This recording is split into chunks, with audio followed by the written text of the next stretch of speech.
മന്നം സമാധിയിൽ പുഷ്പാർച്ചനയ്ക്ക് തനിക്ക് അവസരം നിഷേധിച്ചുവെന്നാണ് ബംഗാൾ ഗവർണർ CV ആനന്ദബോസ് പറയുന്നത്. പെരുന്നയിൽ പോകുന്നത് ഗേറ്റ് കീപ്പറെ കാണാനല്ലെന്നും ആനന്ദബോസ് പറയുന്നു.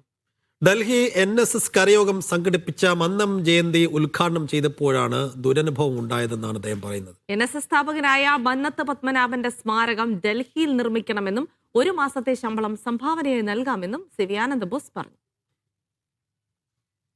ഞാനൊരു കരയോഗ നായരാണ്. എനിക്ക് IAS തന്ന ആരാണെന്ന് ചോദിച്ചാൽ, അല്ലെങ്കിൽ ഗവർണറായ എന്നെ നിയമിച്ച ആരാണെന്ന് ചോദിച്ചാൽ ഞാൻ പറയും കരയോഗമാണ്. എനിക്ക് ഒരു അപ്പോയിൻമെൻറ്റ് കിട്ടി NSSൻ്റെ ജനറൽ സെക്രട്ടറിയുമായി. ഞാനിവിടെ ചെന്നു. അദ്ദേഹം എൻ്റെ കാറിൻ്റെ അടുത്ത് വന്ന് കാറിൻ്റെ ഡോറൊക്കെ തുറന്ന് സ്വീകരിച്ചു. എനിക്ക് ചായ തന്നു, എന്നോട് സംസാരിച്ചു. കാറിൽ കയറ്റി തിരികെ അയക്കുകയും ചെയ്തു.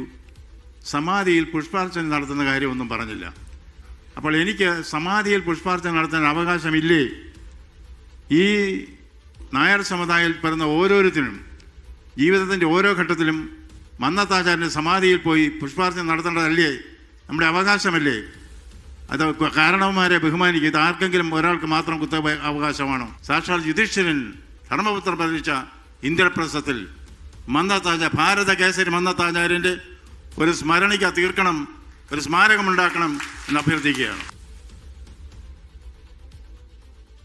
വിവരങ്ങൾ നൽകാനായി ധനസുമോദ് ഡൽഹിയിൽ നിന്ന് ചേരുന്നുണ്ട്. Dhanasumod, good morning. പെരുന്നയിൽ പോയപ്പോൾ മന്നം സ്മാരകത്തിൽ പുഷ്പാർച്ചന നടത്താൻ കഴിഞ്ഞില്ല. ഉണ്ടായ ദുരനുഭവങ്ങളാണ് ബംഗാൾ ഗവർണർ CV ആനന്ദബോസ് വിശദീകരിച്ചത്. എപ്പോൾ സംഭവിച്ചതാണ് ഇത്? എന്താണ് ഇതിനെക്കുറിച്ച് അദ്ദേഹം പറയുന്നത്?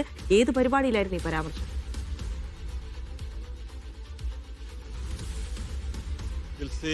ഇപ്പോൾ അദ്ദേഹം ഇന്നലെ നടന്ന NSSന്റെ ആഘോഷ പരിപാടിയായിരുന്നു ഇവിടെ ഉണ്ടായിരുന്നത്. NSSന്റെ മന്നം ജയന്തി ആഘോഷം ഉദ്ഘാടനം ചെയ്തുകൊണ്ട് സംസാരിച്ചപ്പോഴാണ് പെരുന്നയിലുണ്ടായ ദുരനുഭവം അദ്ദേഹം പങ്കുവച്ചത്. പ്രധാനമന്ത്രി നരേന്ദ്രമോദി അദ്ദേഹത്തിനോട് ഫോണിൽ സംസാരിച്ചതിന് ശേഷം ബംഗാൾ ഗവർണറായി നിയോഗിക്കുകയാണ് എന്നുള്ളൊരു കാര്യം പറഞ്ഞിരുന്നു. അതിനുശേഷം ഇക്കാര്യം അദ്ദേഹം ആദ്യം പങ്കുവച്ചതിൽ ഒരാളാണ് NSS general secretary Sukumaran Nair. അദ്ദേഹം ഒരു കാര്യം കൂടി അഭ്യർത്ഥിച്ചു. അതായത് ഈ ചുമതലയേൽക്കാൻ പോകുന്നതിന് മുമ്പ്, ഗവർണറായി അധികാരമേൽക്കുന്നതിന് മുമ്പ് മന്നം സമാധിയിലെത്തി അദ്ദേഹത്തിന് ഒരു പുഷ്പാർച്ചന നടത്താൻ ഒരു അവസരമുണ്ടാകണം എന്നാണ് പറഞ്ഞത്.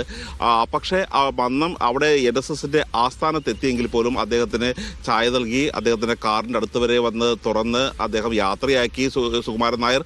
പക്ഷേ അപ്പോൾ പോലും മന്നം സമാധിയിൽ അദ്ദേഹത്തിനെ പ്രവേശിപ്പിച്ചില്ല.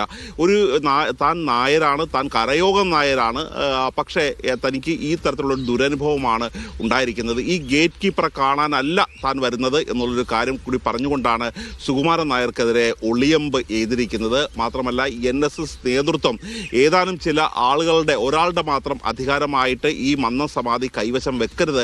സാധാരണ എല്ലാ നായർ യുവക്കൾക്ക് പോലും അവർക്ക് ജീവിതത്തിൽ ഒരു നേട്ടമുണ്ടാകുമ്പോൾ, അല്ലെങ്കിൽ ഏതെങ്കിലും ഒരു പരിപാടി ആരംഭിക്കുന്നതിന് മുമ്പായിട്ട് മന്നം സമാധിയിൽ പുഷ്പാർച്ചന നടത്തേണ്ടതുണ്ട്. അതിനുള്ള അവസരം ഉണ്ടാകണം.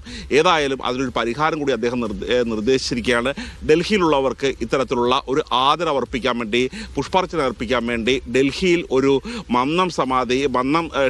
സമാധിയല്ല, മന്നത്തിൻ്റെ ഒരു സ്മാരകം ഇവിടെ ഉണ്ടാകണം എന്നുള്ളൊരു കാര്യം തന്നെയാണ് അദ്ദേഹം മുന്നോട്ട് വെച്ചിരിക്കുന്നത്.